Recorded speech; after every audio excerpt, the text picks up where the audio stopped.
tener la certeza de serlo. Los que son salvos, pero no tienen la seguridad, son creyentes que viajan al cielo en segunda clase. Es como manejar su coche con los frenos puestos. Nuestro mensaje de hoy es cómo estar absolutamente seguro. Pastor Rogers, ¿puede alguien estar absolutamente seguro de ser salvo? Absolutamente. Acompáñenos. Sabe, Dios no nos debe explicaciones y de todos modos no nos servirían de nada. Porque si Él nos la diera, no entenderíamos. Así que no le pida explicaciones. Eso sería como pedir a Einstein que explicara algo a su perro.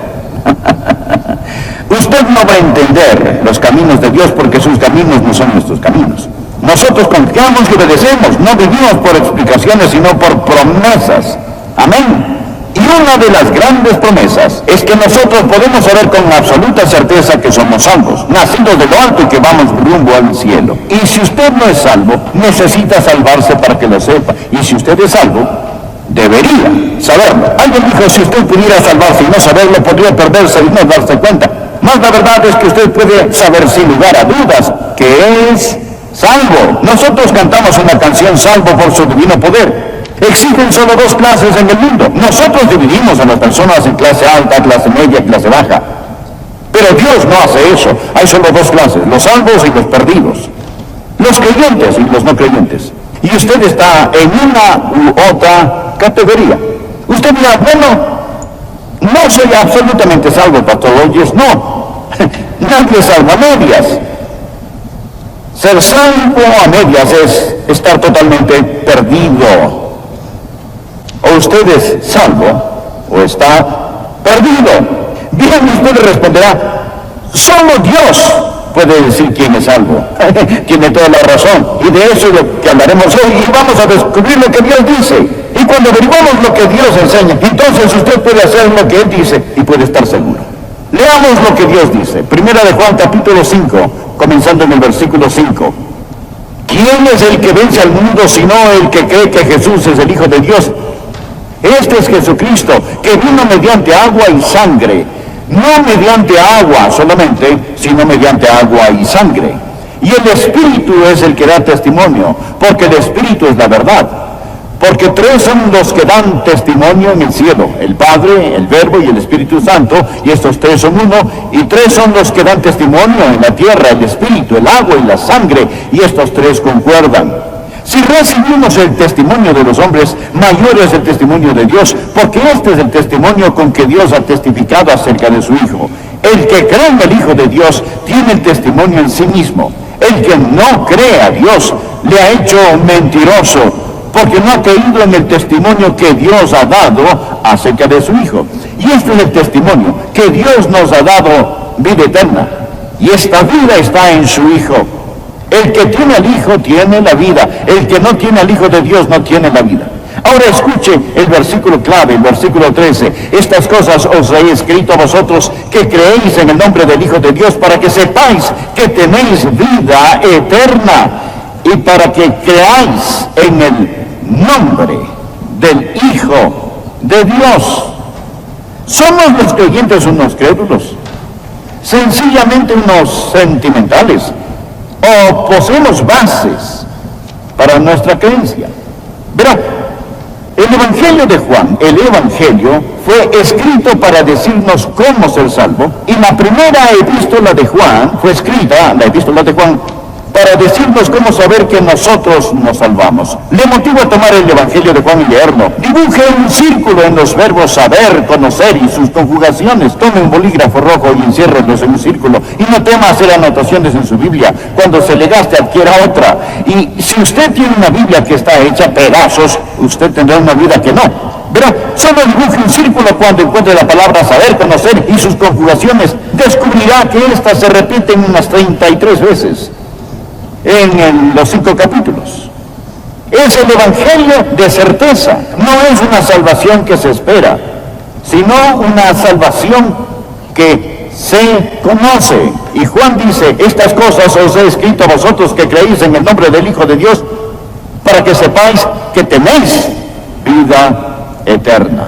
¿No sería maravilloso para usted decir, alabado sea Dios, yo sé, porque no importa lo que pase, he nacido de lo alto y voy rumbo al cielo? También existe otra palabra clave en esta sección, y esta se usa unas 10 veces en estos versículos, y acabo de leérselas. Primera de Juan, capítulo 5, versículos del 5 al 13. Y dicha palabra clave es la palabra que se traduce de varias maneras. Se traduce como testigo, testimonio y testificar. Es la misma palabra, traducida en diferentes maneras. Dios nos da un testigo para que podamos saber. Él nos da un testimonio para que podamos saber. Y de eso hablaremos hoy, de la fuerza, de la fuente de certeza, la base de nuestra creencia. Verá, y recuerde que en otro mensaje dijimos que un cordón de 3 dobleces no se rompe fácilmente. Mencionamos 3 maneras de probar los espíritus falsos. Hoy estudiaremos 3 maneras con las que usted puede saber, sin lugar a dudas, que es salvo y que va camino al cielo y que usted puede estar absolutamente seguro. Bueno, la primera manera, existe la certeza que proviene de la obra expiatoria de Cristo. Anótelo, la obra expiatoria de Cristo. La obra expiatoria de Cristo.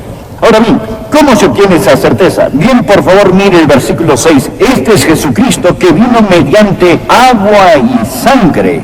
No mediante agua solamente, sino mediante agua y sangre. ¿Más qué significa eso? Esto habla de lo que Jesucristo hizo para redimirnos. Y dice que Él vino mediante agua y sangre. ¿Qué significado tiene eso? ¿Qué significado tienen el agua y la sangre? Anote al margen Juan, el Evangelio de Juan, capítulo 19, versículos 33 y 34. El trasfondo de estos versículos es que Jesucristo está en la cruz. Él está agonizando y derramando su sangre en aquella cruz. Y los soldados romanos, para asegurarse que los que habían sido crucificados estaban muertos, los judíos los querían muertos antes del sábado, venían para quebrarles las piernas a los crucificados para acelerar su muerte. Pero cuando llegaron a Jesús, Él ya estaba muerto. Ahora escuchen las escrituras. Leamos Juan 19, versículos 33 y 34. Mas cuando llegaron a Jesús, como le vieron ya muerto, no le quebraron las piernas. Pero uno de los soldados le abrió el costado con una lanza, y al instante salió sangre y agua. Del costado abierto del Señor Jesús, al instante brotó sangre y agua. Entonces el apóstol Juan nos dice aquí en la epístola que estamos leyendo en Primera de Juan capítulo 5 versículo 6, este es Jesucristo que vino mediante agua y sangre. El fluido pericardio que rodea el corazón es una sustancia acuosa, y claro, es el corazón lo que bombea la sangre. Mas en ocasiones, bajo gran dolor, el personal médico nos dice que el plasma se separa, y ese fluido está allí alrededor del corazón. Ese fluido mixto muestra en parte la agonía que Jesús pasó. Verá, Jesús literalmente murió de un corazón deshecho. No existe agonía como la agonía que sufrió Jesús. Usted no puede entender la presión que estaba sobre el Señor Jesucristo. Vimos una premonición de eso cuando Jesús, en el jardín de Getsemaní, su transpiración se convirtió como sangre. Agua y sangre. Agua y sangre. Jesús murió en agonía. Las eternidades estaban comprimidas sobre el Señor Jesús. Los pecados del mundo fueron destilados sobre Cristo. Él murió de un corazón deshecho. Y cuando ese soldado tomó la lanza y la incrustó en el costado del Señor Jesús, brotó agua y sangre. Ese es el significado de Juan al hablar de agua y sangre. Pero ¿cuál es el mensaje de este? Verá, es la sangre lo que limpia del pecado. la sangre remueve la multa del pecado. La paga del pecado es muerte, y sin derramamiento de sangre no hay remisión de pecado. Jesús llevó mi pecado y su pecado a esa cruz, y con su sangre pagó la multa del pecado. Pero también existe el agua. El agua habla de lo que continúa limpiando. No solo habla de salvación, sino de santificación. Amigo, ese es nuestro primer doblez en el cordón de 3 dobleces, que nos da certeza. Es la certeza en la obra expiatoria de Cristo. ¿Lo anotó? Muy bien, anote esto. Existe certeza en el testimonio morador del Espíritu. La obra expiatoria del Hijo, el testimonio morador del Espíritu. Ahora, continúe leyendo la última parte del versículo 6. Verá, y el Espíritu es el que da testimonio, porque el Espíritu es la verdad. Porque 3 son los que dan testimonio en el cielo: el Padre, el Verbo y el Espíritu Santo, y estos 3 son uno. Y 3 son los que dan testimonio en la tierra: el Espíritu, el agua y la sangre. El Espíritu toma el agua y la sangre. El Espíritu Santo da testimonio, y estos 3 concuerdan en uno. Note el argumento de Juan. Sí, este sí puede traducirse, puesto que recibimos el testimonio de los hombres, mayor es el testimonio de Dios, porque este es el testimonio con que Dios ha testificado acerca de su Hijo. El que cree en el Hijo de Dios tiene el testimonio en sí mismo. Ahora, ese es el testimonio morador. Verá, usted tiene la obra expiatoria, mas el Espíritu Santo toma la obra expiatoria y testifica de esta. Él le da testimonio a usted internamente. Entonces, ¿cuál es el ministerio del Espíritu Santo? Jesús enseñó: Él tomará de lo mío y os lo hará saber. Y note lo que dice en el versículo 9: si recibimos el testimonio de los hombres, mayor es el testimonio de Dios. Cree a los hombres. Usted recibe el testimonio de hombres todo el tiempo. Cuando va a un restaurante, confía en la gente al comer, y se requiere más fe cada día. Cuando usted está en un edificio, usted confía que los ingenieros que lo diseñaron lo hayan hecho para que no se caiga. A menudo no he pensado, usted aborda un avión para volar a otro continente y usted se sienta, usted nunca ha visto al piloto, ni lo conoce, ni nunca ha examinado ese avión. Él acelera al máximo sus motores y él va a volarle a través de ese charco. Eso es fe. Usted va donde el doctor y él escribe una receta médica que ni él ni el farmacéutico puede leer. Y ese farmacéutico toma unas píldoras del estante, las pone en un frasco, usted se las lleva y las toma. Escuche, nosotros recibimos el testimonio de los hombres diariamente. Así lo hacemos. Usted dirá: bueno, es difícil vivir por la fe. Usted vive por fe todos los días de su vida.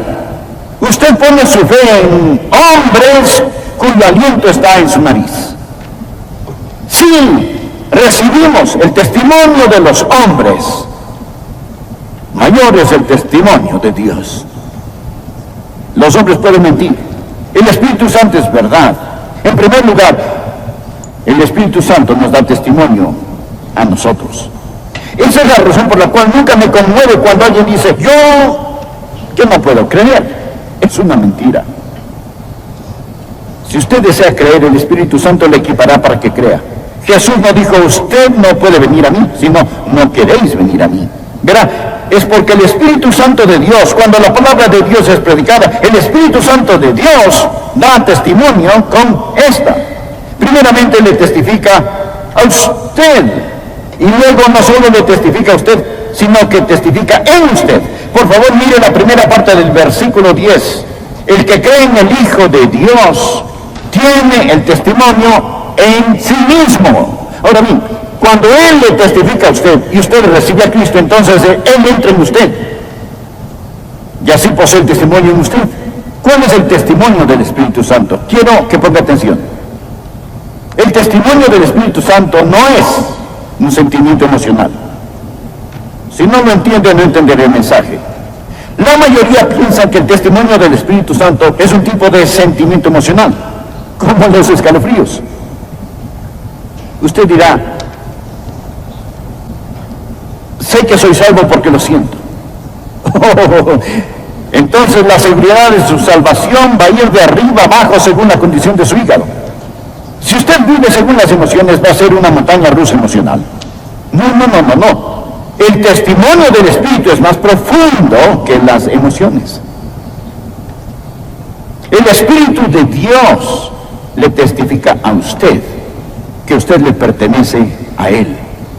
El que tiene al Hijo de Dios tiene el testimonio en sí mismo. ¿Verdad? Y sabe, en tantas ocasiones tratamos que todos los demás tengan el mismo tipo de experiencia emocional que nosotros tenemos. Recuerda lo que nuestro Señor enseñó en Hechos 1:8. Recibiréis poder cuando haya venido sobre vosotros el Espíritu Santo y me seréis testigos. Cuando usted tiene la seguridad de su salvación, la salvación que se conoce, es mucho más fácil ser un testigo porque, como el apóstol dijo, nosotros somos testigos suyos de estas cosas. Y también el Espíritu Santo, el cual ha dado Dios a los que le obedecen. Yo no estoy dependiendo en la elocuencia ni en la lógica, no estoy dependiendo en esas cosas.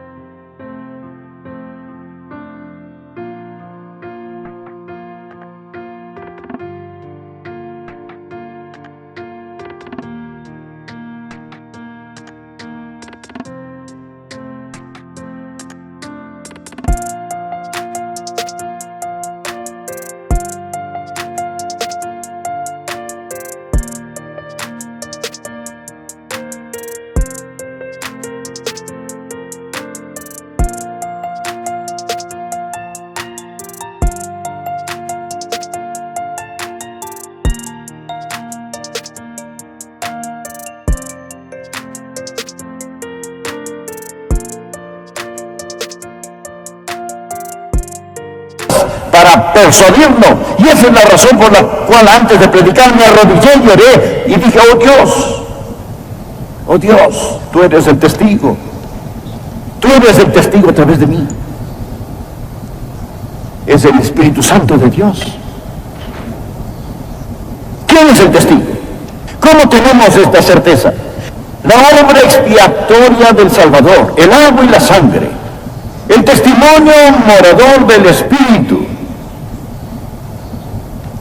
Tercera cosa, recuerde que un cordón de 3 dobleces no se rompe fácilmente.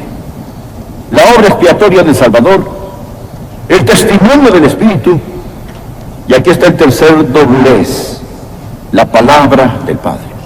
La palabra del Padre. Allí usted ve aquí está el Padre. El que no cree a Dios le ha hecho mentiroso, porque no ha creído en el testimonio que Dios ha dado acerca de su Hijo. Y este es el testimonio, que Dios nos ha dado vida eterna, y esta vida está en su Hijo. El que tiene al Hijo tiene la vida, el que no tiene al Hijo de Dios no tiene la vida. Ahora, subraye esta próxima frase: estas cosas os he escrito a vosotros. Esta es, amigos, la palabra escrita, que creéis en el nombre del Hijo de Dios, para que sepáis que tenéis vida eterna. Ahora, Dios nos dio un registro. Dios nos dio la Biblia.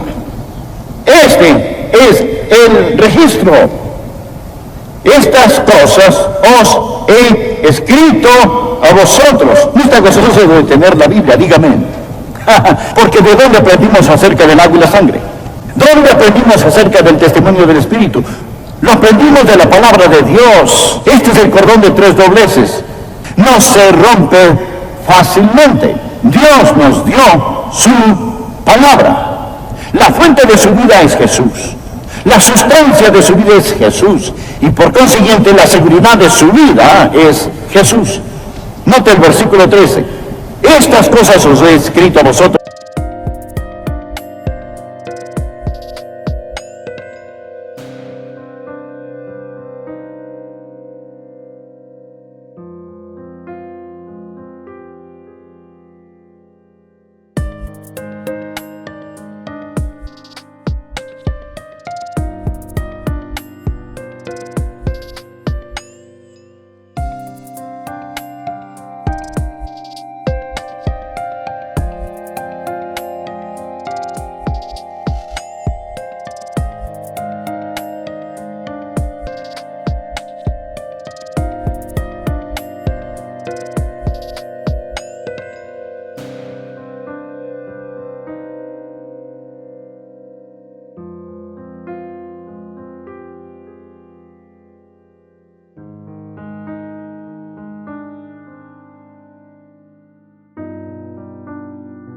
los que creéis en el nombre del Hijo de Dios, para que sepáis que tenéis vida eterna.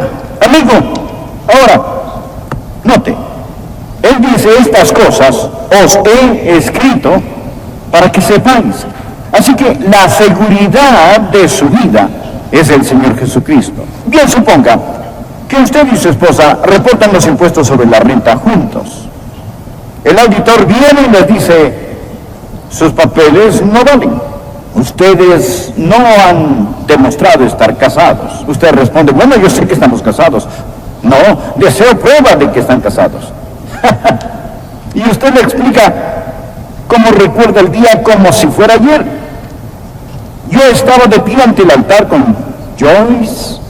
Oh, la hubiera visto cuando pasó al frente en su vestido blanco. Ella iba radiante.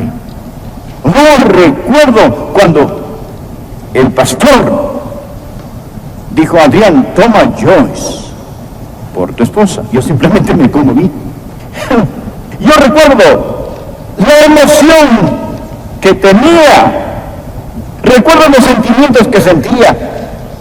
Señor, le puedo hablar del gozo y el compromiso hacia ella en mi corazón. Y él contestará: mire, me alegra que usted tuvo esa experiencia y que se sienta así, pero para nuestro récord eso no cuenta, no importa cómo usted se sienta. ¿Posee usted algo mejor? Yo le explico: sí, yo tengo algo mejor. Regrese mañana y se lo tendré. Entonces voy a la corte y adquiero el certificado de matrimonio, donde Adrián Pierce Rogers se casó con Joyce Louise Gentry, firmado,